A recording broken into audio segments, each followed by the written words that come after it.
Welcome to new Jerusalem church Tirusulam. வேதாகமத்தில் முதலில் விசுவாசத்தினால் மேன்மையான காணிக்கைகளை தேவனுக்கு செலுத்திய ஆபேலும் அவனுடைய சகோதரன் காயின் பற்றி தான் இந்த கதையில் நாம் பார்க்க போகிறோம். தேவன் தன்னுடைய சாயலில் ஆதாமை படைத்தார். பின்பு அவருக்கு துணையாக ஏவாளையும் உண்டாக்கினார். இவர்கள் இருவரும் ஏதேன் தோட்டத்தில் சந்தோஷமாக வாழ்ந்துட்டு வந்தாங்க.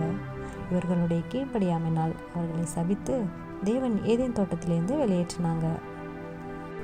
இதுவரைக்கும் ஆதாம் ஏவாள் ஸ்டோரி எபிசோட் 1 பார்த்துருக்கோம். பார்க்காதவங்க டிஸ்கிரிப்ஷன் லிங்க் இருக்குது, ஓப்பன் பண்ணி பாருங்கள். இப்போ வாங்க நாம் கதைக்குள்ளே போகலாம். ஆதாம் தன் மனைவியாகிய ஏவாளை அறிந்தான். இப்போ இவர்களுக்கு 2 மகன்கள் பிறந்தார்கள். மூத்தவன் பெயர் காயின், இளையவன் பெயர் ஆபேல்.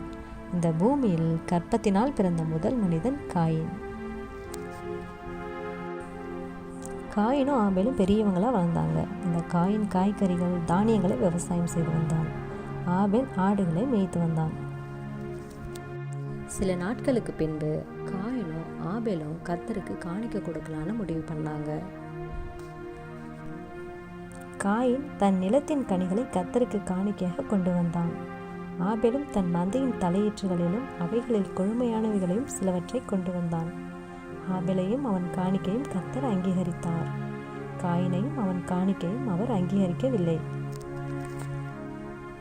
இதனால் காயினுக்கு மிகுந்த கோபம் உண்டானது. அவன் ஆபேலையும் கர்த்தரையும் வெறுத்தான். கர்த்தர் காயினை நோக்கி, உனக்கு ஏன் எரிச்சல் உண்டாயிற்று? உன் முக நாடி ஏன் வேறுபட்டது? நீ நன்மை செய்தால் மேன்மை கிடைக்கும், நீ தீமை செய்தால் அந்த பாவம் உன் வாசற்படியிலே படுத்திருக்கும். நீ உன் கோபத்தை அடக்கிக்கொள் என்றார்.